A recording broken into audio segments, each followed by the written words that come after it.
In 73 AD, Masada, the impregnable mountain fortress in the Judean desert, stood as the final holdout against the onslaught of Rome's legions.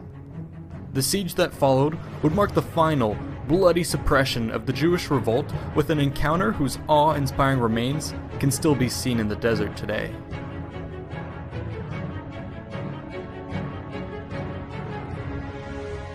Prior to the Jewish revolt, Judea was a minor Roman province under the administration of a procurator and under the overall control of the governor of Syria.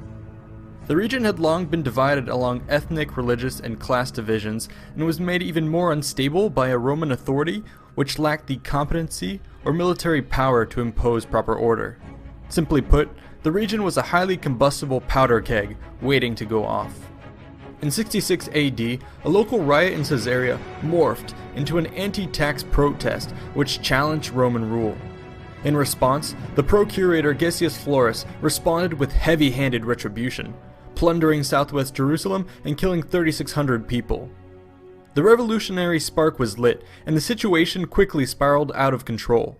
A wave of communal violence surged through the entire region, with the population of Judea splintering along its divisions. Amidst the chaos, the Jewish rebels drove the Romans from Jerusalem and eliminated garrisons throughout the province. This included the capture of the fortress at Masada by radical Sicarii rebels. The Great Jewish Revolt would last 8 years and involve the personal command of 2 future emperors, Vespasian and his son Titus. Incredible amounts of blood would be spilled in a campaign that revolved primarily around sieges. This was epitomized by the epic siege of Jerusalem in 70 AD, which Josephus claims killed 1.1 million people, with another 97,000 captured and enslaved. While these numbers are dismissed by historians, they do attest to the intense levels of violence accompanying the fall of the city and the revolt as a whole. While the destruction of Jerusalem ended the organized resistance of Jewish forces, the fires of revolution still burned in the fringes of Judea, where the die-hard rebels holed up in fortresses refused to surrender. When Titus set sail for Rome in 71 AD, he left the new military governor, Lucilius Bassus, to conduct mopping up operations. Bassus took command of the 10th Fretensis Legion and marched first on the garrison at Herodium, followed swiftly by Hebron. He then swung the legions around the east side of the Dead Sea to take the hill fortress of Machaerus, before returning west to destroy 3,000 rebels hiding in the forest of Jardis in the Jordan Valley. Now, only the stronghold of Masada remained. However, Bassus soon died of natural causes, and the legion returned to its new base at Jerusalem, before setting out with a new commander, Flavius Silva, in 73 AD. This force now marched south, intent on terminating the last of the Jewish resistance. Masada lies 2.4 kilometers from the Dead Sea on a barren, flat-topped limestone mountain amidst a desolate landscape. On its eastern side, the summit rises 140 meters above the desert floor, roughly half the height of the Eiffel Tower. Here, a tortuous, zigzagging trail known as the Serpent Path makes its way to the top. By comparison, the western approach is more assailable, and yet even this side towers 80 meters above the surrounding landscape, the approximate height of the Statue of Liberty. As if natural defenses weren't enough, the cleared plateau at the top was ringed with a 1,400-meter-long casemate wall standing 6 meters tall. The wall design was such that it was actually made of 2 parallel layers with a central gap that could be filled with stones or dirt during a siege. Such walls were common in antiquity as they were cheaper and faster to construct while also doubling as storage space. In the case of Masada, the outer wall was 1.4 meters thick and the inner was 1 meter, making for a combined width of 4 meters. The walls were reinforced by 30 towers, spaced out for topographic and strategic reasons. These were generally 6 meters wide and 20 meters tall, with stairs leading to the top. The entire defensive structure could only be crossed at 4 points: the Snake Path Gate, the Water Gate, the Western Gate, and the Cistern Gate. As with all impregnable fortresses, the Achilles heel of any defense would be access to food and water for the defenders. However, Masada was well prepared in this respect. Cut into the rock were numerous cisterns and reservoirs. 12 were constructed in 2 rows along the northwestern slopes with a total capacity of 40,000 cubic meters or 16 Olympic pools. Buildings also dotted the top of the plateau with a series of long storehouses built into the northern complex. These could hold large quantities of corn, oil, wine, dates, and food supplies that would be preserved for long periods of time due to the naturally dry climate. Even if stockpiles began to run low, the open plateau area might be used to grow additional food. It's safe to say that a defensive force could expect to hold out indefinitely against just about any attacker.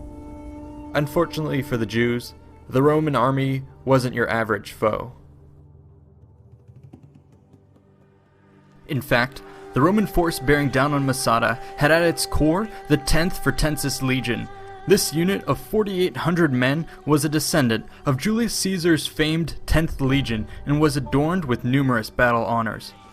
Recently, it had been blooded by campaigns in Armenia and was battle-hardened by the siege of Jerusalem. This grizzled legion was joined by 6 auxiliary cohorts and thousands of Jewish prisoners of war. In total, Silva arrived at Masada with a force of nearly 10,000. Bunkered atop the fortress, looking down on the incoming troops, would be a defensive garrison of less than 1,000. Even this number is inflated since a large part of Masada's occupants were actually refugees. These women and children were certainly not dead weight, and could have helped with defensive operations under the guidance of the Jewish commander Eleazar ben Yair. Eleazar was an important figure in the Jewish revolt, and was one of the principal leaders of the Sicarii, who now made up the main fighting force at Masada. These troops were a splinter group of the Hebrew Zealots, and whose name means literally daggermen. They were fierce resistance forces, made famous for being one of the earliest organized assassination units that would strike their targets in public gatherings before disappearing into the crowd. Such zealots had successfully held the Romans at bay and even defeated them in the past, despite being poorly equipped, and were not to be underestimated. When the Romans arrived in the autumn of 73 AD, they had no illusions that the siege would be over quickly. With this understanding, they set up camp on the western approach, and went about securing their own position whilst undermining the defenders. First, the Romans targeted the aqueducts serving the fortress and diverted them for their own use. Next, they set to work constructing a wall of circumvallation. This was a textbook Roman operation meant to encircle enemy positions. The fortification would ensure that defenders were cut off from the outside world and help thwart attempts at a breakout. During the siege of Jerusalem, Titus had failed to construct such a wall from the get-go and was harassed mercilessly by Jewish sorties. Silva was determined not to make the same mistake and put his men to work immediately. Using pickaxes and entrenching tools, the Romans quarried local stones and erected a 3-meter wall which ran 3.2 kilometers. This was reinforced by 8 camps and numerous guard posts. In addition, a string of towers helped shore up defenses on the more exposed eastern valley. This impressive network was built in a matter of days and can be clearly seen in the desert today. Silva established his headquarters on the higher ground to the west, along with legionary cohorts 1 through 5, while cohorts 6 through 10 took residence on the low ground to the east. The remainder of the auxiliary forces were then stationed in the surrounding minor camps, thus ensuring that troops completely surrounded the fortress. Now that the attackers had their prey cornered, it was time to close in for the kill. The Romans decided that taking the fortress by force would be necessary, since their own supplies would run out long before those of the defenders. But the question still remained of how best to assault a mountaintop. A quick storming of the walls with ladders was out of the question, since any attack would be forced to advance at a dangerously slow pace and would be funneled through narrow killing fields.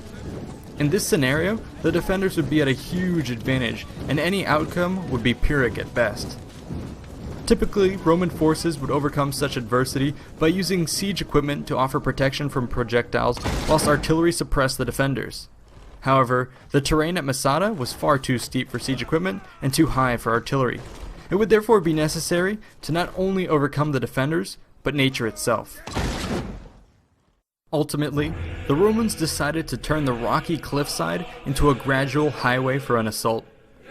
To do this, the engineers would build an enormous siege ramp by taking advantage of a natural spur called the White Rock on the western side of the mountain.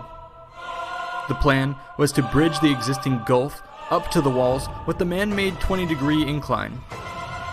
To support a ramp of this scale, the base had to be huge, so as not to collapse under its own weight, and was started roughly 200 meters out from the cliff. Here, the 10th Fretensis took the lead in construction while Jewish prisoners were used to bring a continual stream of water and supplies to the camps. Day in and day out, they slowly added more and more material to the foundation. At first, the volume being added would do little to increase the height of the ramp, but as the days, weeks, and months rolled by, it only grew faster and faster.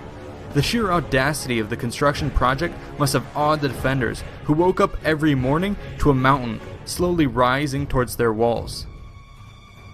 However, as the ramp got closer and closer, it meant that workers were more and more vulnerable to projectiles launched from the walls and towers above.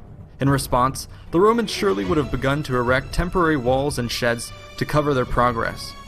Additional archers and artillery may also have been called up to provide covering fire for the work crews and to dissuade counterattacks. Within 2 months, the ramp to the fortress was complete. It measured 220 meters wide at its base, rose 90 meters, and was topped with a 20-meter stone pier nearest the wall. According to archaeologists, this obscenely large amount of earthwork weighed the equivalent of 1.5 times the Empire State Building. It is stunning to imagine that this was accomplished without the use of modern equipment. Now, a 25-meter siege tower was constructed and slowly rolled up the ramp. It was specifically designed to handle the angled slope and included a battering ram at the front. The tower likely also carried small artillery pieces which could be used to shoot down at the enemy walls which it now overlooked. It is important to note that this was often the primary purpose of siege towers. Rather than being glorified elevators for infantry assaults, they were actually meant to provide elevated positions for sniping at defenders and forcing them away from the walls while a larger breach was formed. In the case of Masada, the siege tower guarded the battering ram, which started to break down the walls. In response, the defenders set about reinforcing their defenses. When the Roman ram broke through the main wall, the attackers were faced with a second, hastily erected wall made of alternating layers of wood and earth. This wall proved far more resilient to the battering ram, seemingly absorbing every blow. It was, however, flammable, and so the Romans set fire to the timbers. Though the flames caught on, the wind changed direction and blew the flames back onto the siege tower, setting it alight. The attackers now faced the devastating prospect of having their equipment destroyed without having set foot within the fortress.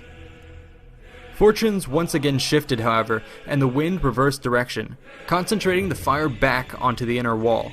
By nightfall, the defenses were sufficiently weakened, and the legionaries made preparations for a full-force assault the next day. As the sun rose over Masada on the 3rd of May, the 10th Fretensis Legion stormed through the wall and burst out onto the plateau. Rather than being met by screams and shouts, however, they faced a deafening silence. The complex was filled with bodies of dead Jews. According to the historian Josephus, the defenders had accepted the inevitability of their fate and chosen death rather than capture. The grisly details of this mass suicide were apparently recounted by the handful of women and children who evaded the slaughter. More recent historical findings, however, have found discrepancies with Josephus' story and cast doubt on the final fate of the defenders. Nonetheless, the symbolism of a heroic Jewish last stand against oppressors lives on to this day and is a point of pride for the Israeli Defense Force recruits who take a vow never to let Masada fall again. The fall of Masada in 73 AD brought an end to the Great Jewish Revolt, which had raged on for 8 years. The land of Judea now became an independent Roman province under the administration of its own governor.